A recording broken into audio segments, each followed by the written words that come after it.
All right, before we move on to step 4, there are several things that we need to just kind of look at and review. So we just sewn our stitches. I have way more than 6. I have 1, 2, 3, 4, 5, 6, 7, 1, 2, 3, 4, 5, 6, 7, 8, 9.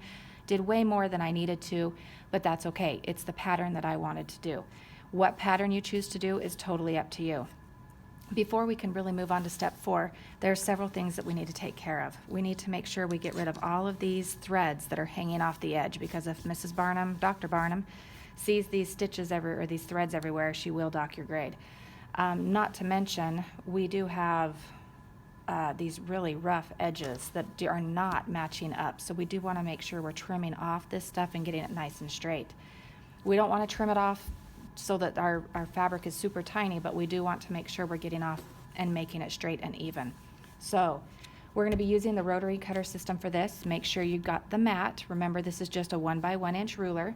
We're going to be using the rotary cutter guide, the ruler. Has this lip edge right here that you can butt up against the edge of the ruler so that or the edge of the mat, so that you make sure that it helps keep it from twisting as you're working.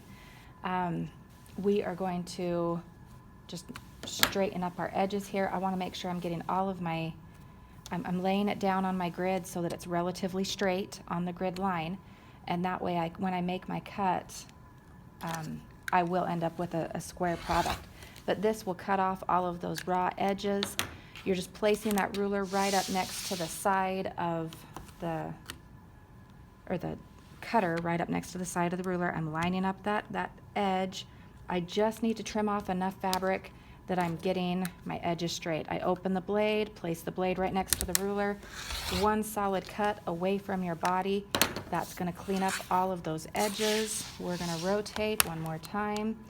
Once again, lining up that lip edge, lining up, making sure we're straight. We're just trimming off enough to make sure that we're getting all of the edges of fabric straight and even.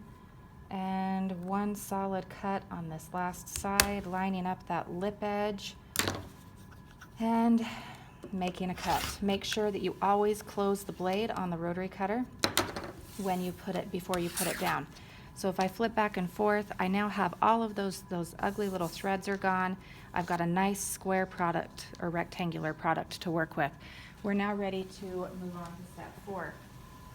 Step 4 is where we're going to start adding the zipper. So we need to decide which side is going to be the outside of our bag and which side is going to be the inside of our bag. I like this fabric more, so I'm going to be using this on the outside of my bag. My fishes are going to be sideways, but that's okay. With your zipper, this is the pretty side of your zipper. This is the ugly side of your zipper. You want the pretty side of your zipper to be on the outside of your bag. So we are going to make sure it's zipped all the way up. I'm going to line this up, the pretty side with the pretty side. This red side now has become my ugly side of my bag. It's going to be the inside of my bag. And I'm just going to line this pretty sides together along one side here. And I'm going to pin across here.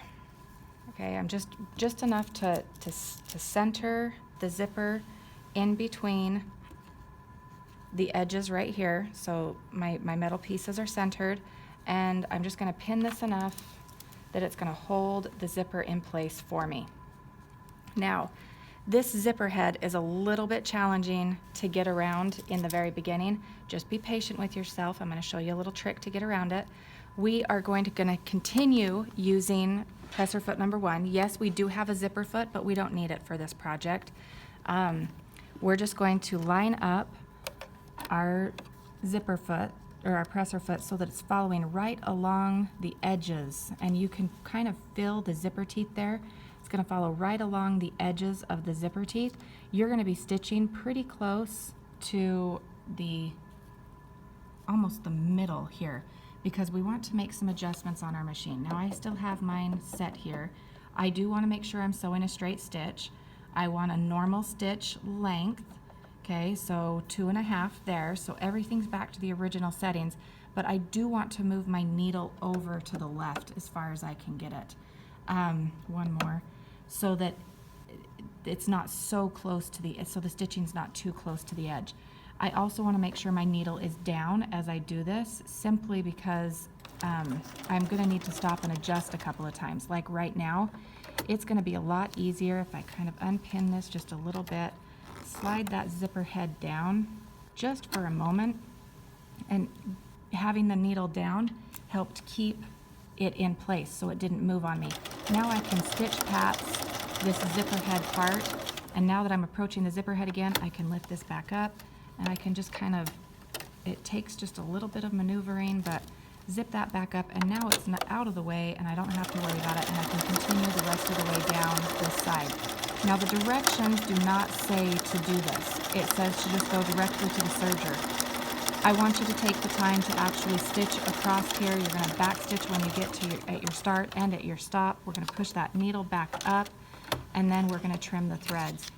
So now I've attached my zipper to one side of my bag, and I'm now ready to head to the serger.